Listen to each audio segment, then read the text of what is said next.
வணக்கம்.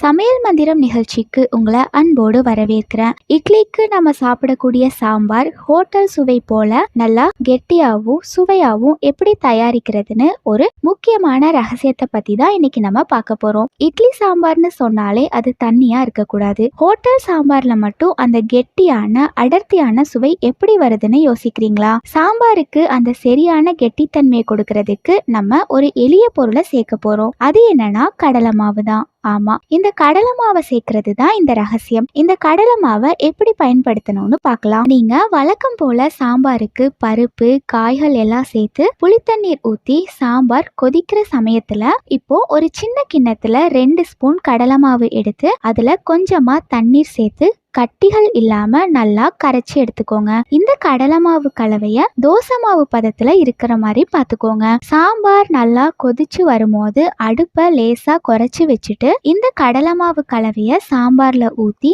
தொடர்ந்து நல்லா கலந்து விடுங்க. கலந்து விடாம விட்டா மாவு கெட்டி ஆயிடும். இந்த கடலை மாவு என்ன செய்யும்னா சாம்பார்ல உள்ள தண்ணீரோட சேர்த்து கலந்து சாம்பாருக்கு ஒரு சிறந்த கெட்டித்தன்மையை கொடுக்கும். மேலும் கடலை மாவு சாம்பாருக்கு சுவையையும் அதிகப்படுத்தும். மாவை சேர்த்த பிறகு சாம்பாரை ஒரு 5 நிமிஷம் மிதமான தீயில கொதிக்க வச்சு இறக்குங்க. சாம்பார் கெட்டியாகிடும், சுவையும் ரொம்ப நல்லா இருக்கும். மீண்டும் ஒரு டிப்ஸுடன் உங்களை சந்திக்கிறேன். நன்றி.